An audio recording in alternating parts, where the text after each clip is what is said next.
দিবালাকে আবারও ফেরানো হবে আর্জেন্টিনা জাতীয় দলে। তিনটা কারণে এই সুপারস্টারকে আর্জেন্টিনা দলে এখনও দরকার স্কালোনির, এবং বিশ্বকাপের আগেই রোমা তারকাকে দেখা যেতে পারে বিশ্ব চ্যাম্পিয়নদের স্কোয়াডে।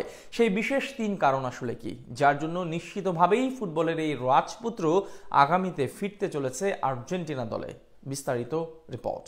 সৌদির কারি টাকার অফার এসেছিল তার কাছে, কিন্তু শুধুমাত্র দেশের হয়ে খেলার জন্য লোভনীয় সে প্রস্তাবকে ফিরিয়ে দিয়েছেন। বলছি ফুটবলের অভাগা রাজপুত্র পাওলো দিবালার কথা, যাকে মেসির কারণে নাকি খেলাতে পারেন না স্ক্যালোনি, অথচ মেসি দলে না থাকলেও তাকে সুযোগ দেওয়া হয় না।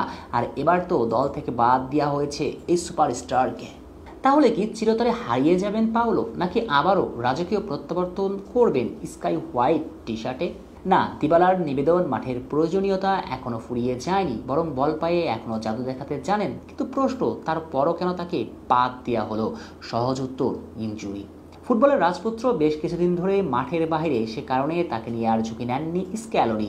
তাহলে আরও একটা প্রশ্ন, দিবালা কি চিরতরে আর্জেন্টিনা দল থেকে বাদ পড়ে গেল?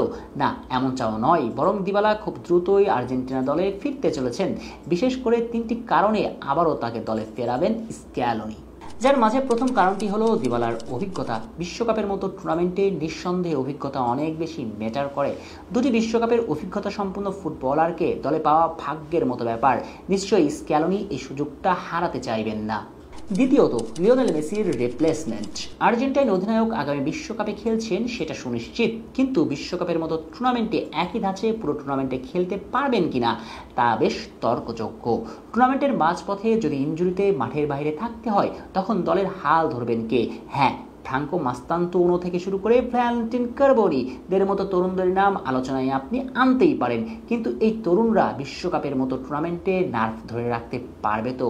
তখন প্রয়োজন পড়বে অভিজ্ঞতার। ওই যে বলা, দিবালার চেয়ে ভালো বিকল্প সেক্ষেত্রে আর একটিও হতে পারে না। তাই স্ক্যালোনি নিঃসন্দেহে দিবালাকে খুঁজবেন মেসির রিপ্লেসমেন্ট হিসেবে। নাম্বার 3, মাল্টিপল পজিশনে খেলার ধরন।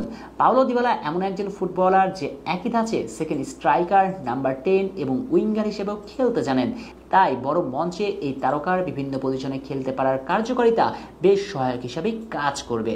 এছাড়াও ডিফেন্সিভ ওয়ার্ক রেটটাও অসাধারণ। সর্বশেষ কাতার বিশ্বকাপে তার ডিবক্সের মাঝে এসে ক্লিয়ারেন্স করার কথা নিশ্চয়ই মনে আছে।